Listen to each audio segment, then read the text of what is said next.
السلام عليكم ورحمة الله وبركاته. الحمد لله.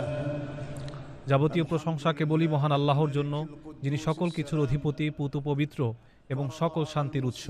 তিনি মুসলমানদের উপর তার পবিত্র ঘরের হজ পালনকে ফরজ করেছেন এবং এটিকে ইসলাম ধর্মের অন্যতম মূল স্তম্ভ হিসেবে নির্ধারণ করেছেন।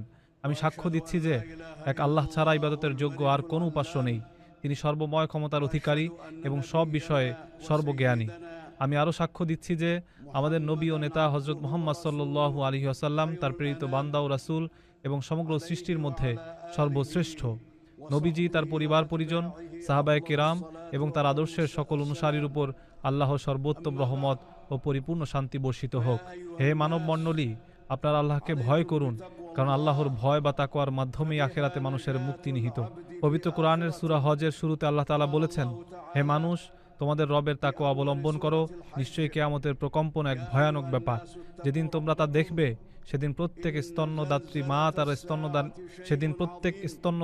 মা তার স্তন্যদানকারী শিশুকে ভুলে যাবে এবং প্রত্যেক গর্ভবতী তার গর্ভপাত করে ফেলবে।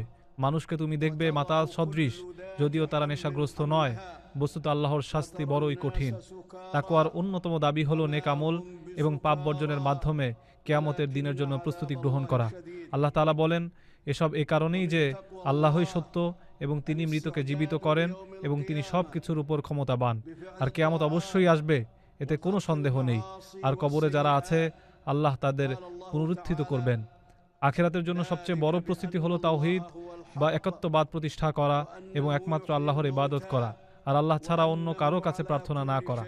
যে ব্যক্তি আল্লাহ ছাড়া এমন কারো কাছে প্রার্থনা করে যে তার কোনো ক্ষতি বা উপকার করতে পারে না, সেটি সুস্পষ্ট পথভ্রষ্টতা। আল্লাহর সঙ্গে কেউ শিরক করলে তার অবস্থা এমন হয় যে সে যেন আকাশ থেকেই ছিটকে পড়েছে, অতঃপর পাখি তাকে ছোঁ মেরে নিয়ে গেছে, অথবা বাতাস তাকে অনেক দূরের কোনো জনশূন্য স্থানে নিক্ষেপ করেছে। ইমানদারদের মূল ভিত্তি হলো আল্লাহর একত্ববাদ।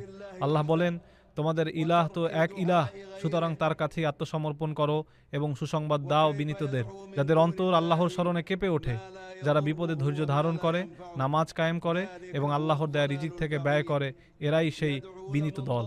ইসলামের মূল স্তম্ভগুলো হলো আল্লাহর একত্ববাদের সাক্ষ্য দেয়া, হযরত মুহাম্মদ সাল্লাল্লাহু আলাইহি সাল্লামকে আল্লাহর রাসূল হিসেবে মেনে নেয়া, নামাজ কায়েম করা, যাকাত আদায় করা, রমজানের রোজা রাখা এবং আল্লাহর পবিত্র ঘরে হজ করা।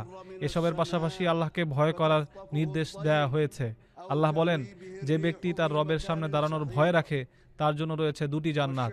আল্লাহর আনুগত্যে ধৈর্য ধারণ করতে হবে এবং তাকদীরের উপর বিশ্বাস রাখতে হবে। আল্লাহ বলেন, নিশ্চয়ই ধৈর্যশীলদের তাদের পুরস্কার দেয়া হবে অগণিতভাবে। এর সঙ্গে আল্লাহর দেয়া নিয়ামত